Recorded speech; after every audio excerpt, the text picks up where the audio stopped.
Hello my friends and welcome back to another gaming video where today we will be highlighting Tom Clancy's The Division.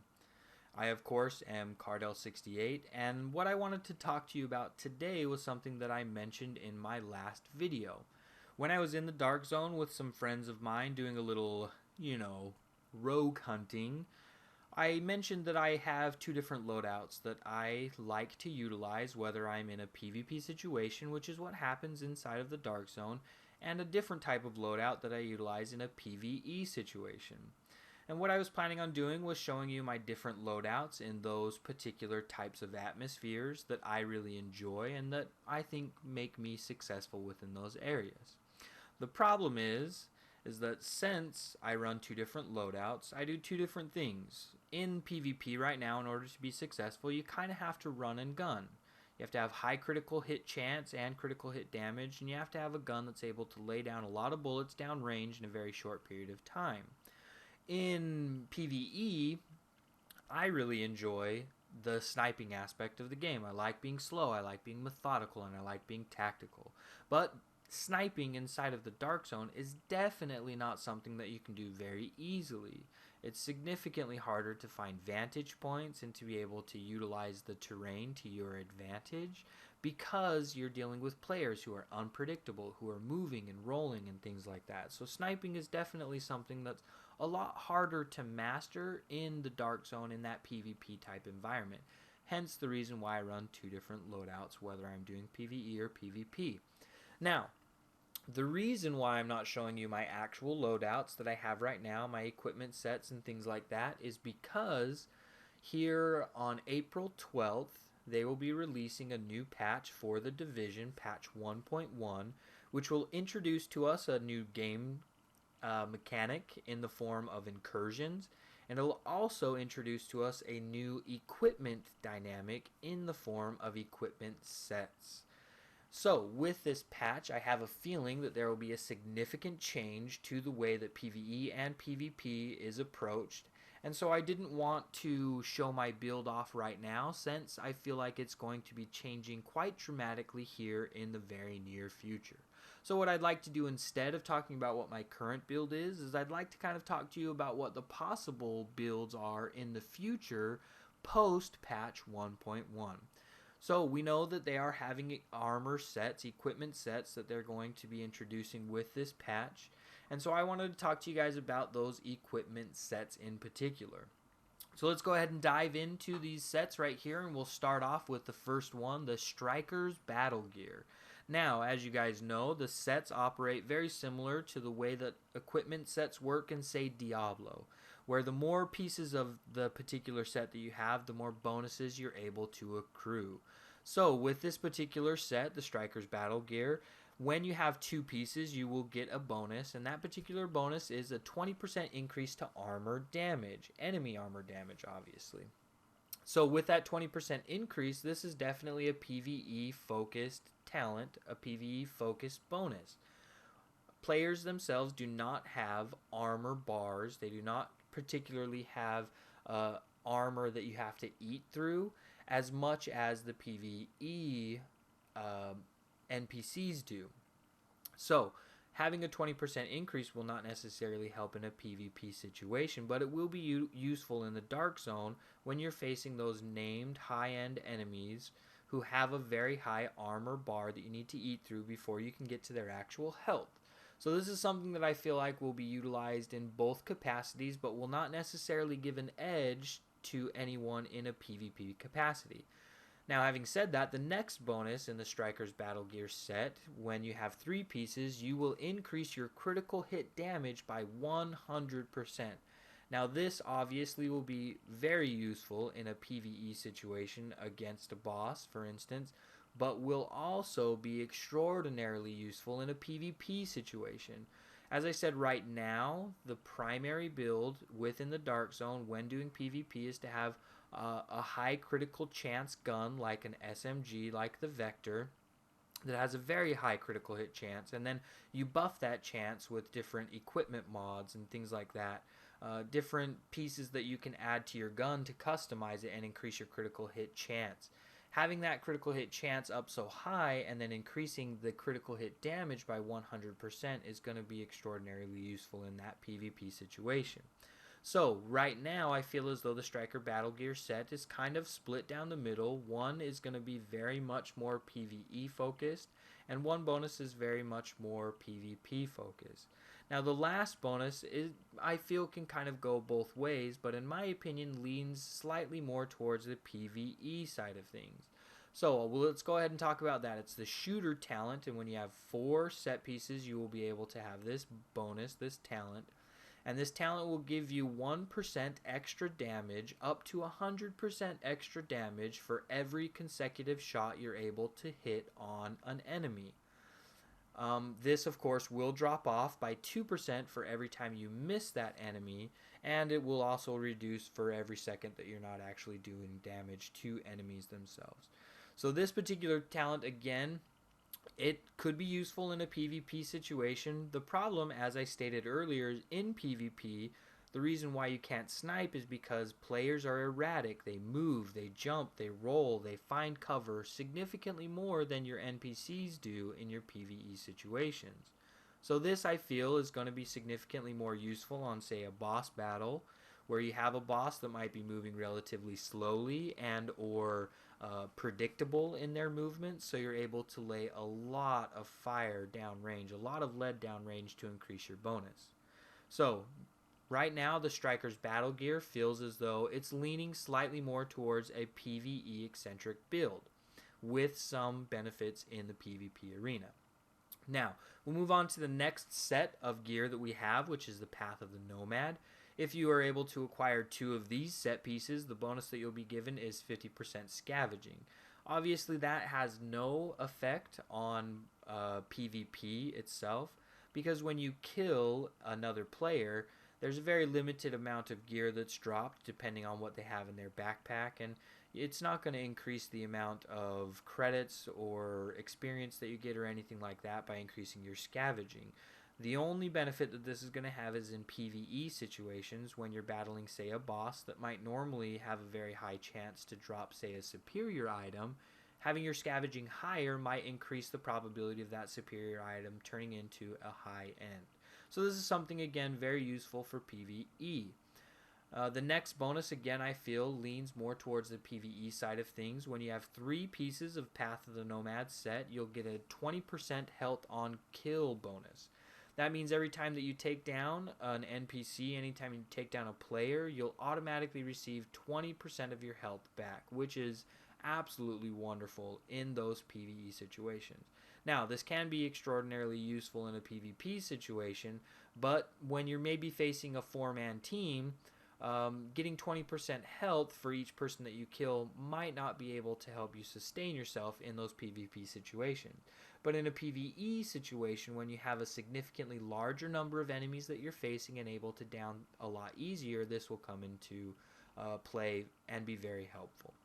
Now, the last bonus on Path of the Nomad, if you have 4 of this particular set of equipment, you'll get the Nomad talent, which will revive you once you receive fatal damage. Not only will it revive you, but it will revive you to full health.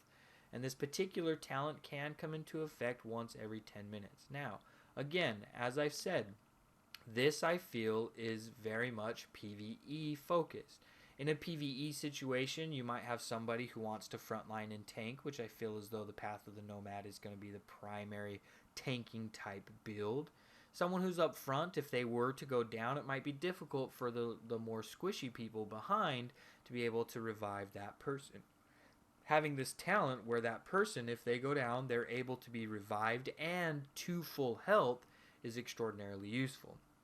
Again, this will be useful in a PvP situation where if you're battling, say, a 4-man team and you're able to eliminate 2 or 3 of that team, but you're taken down by the final member, if you have this particular skill ready, this talent ready, you will revive back to full health, which could be extraordinarily useful. The problem is it only occurs at once every 10 minutes, and in a battle that in the PvP area, they're relatively short. It's not going to last more than a couple minutes in these engagements. What they are is they're short bursts, lots of damage, and then a lot of running away, and then short bursts and lots of damage.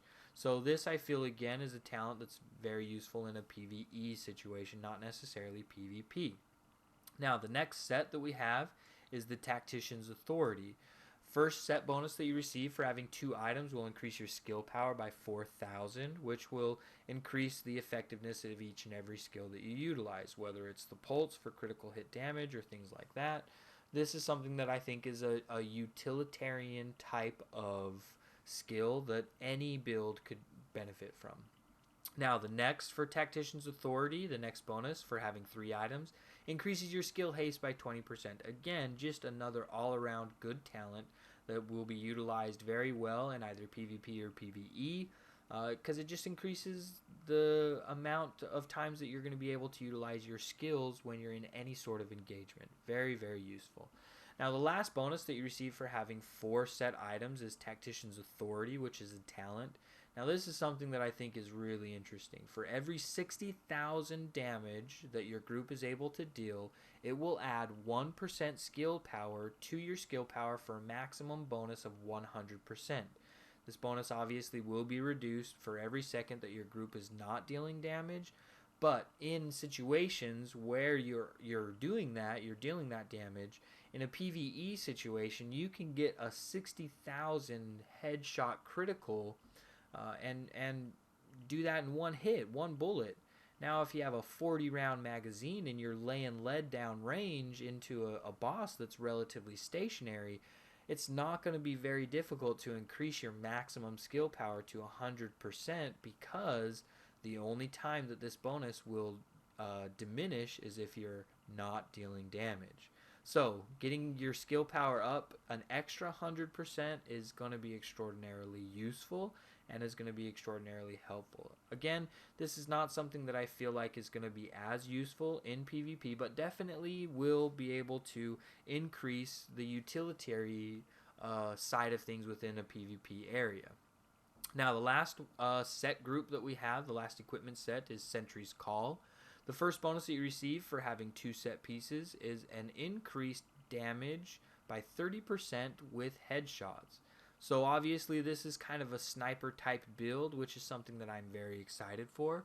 My sniper rifle right now, everything that I have dumped into it is all bonuses to headshot damage. So increasing all of that headshot damage by an extra 30% by wearing 2 pieces of Sentry's Call gear set is something I'm very excited for.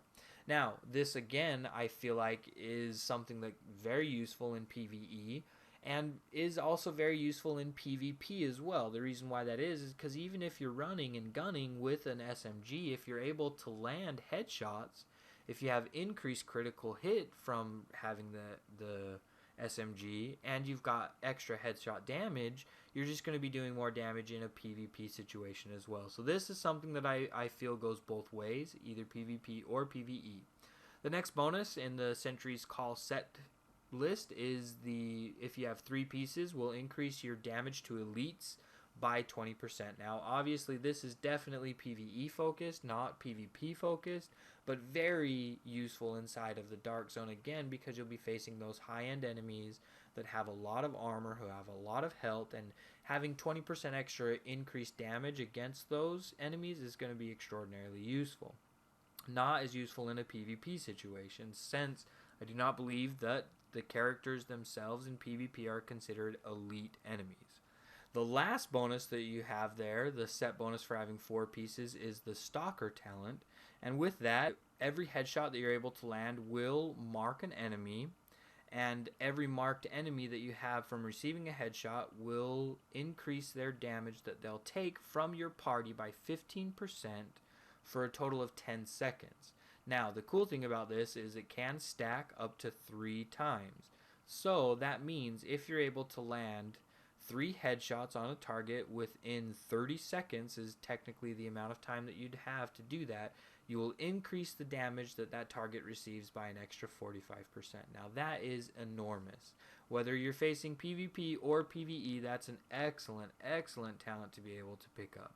Again, the only problem with this is if you're running and gunning in PvP in the Dark Zone, it's going to be hard for you to land those consecutive headshots, and you might not be able to do that. Although, if you're able to get 1 or 2 off in a magazine, you're really going to be increasing the amount of damage that you're doing that to that particular player. I mean, 30% extra damage for landing 2 headshots is enormous. Same thing in the PvE area.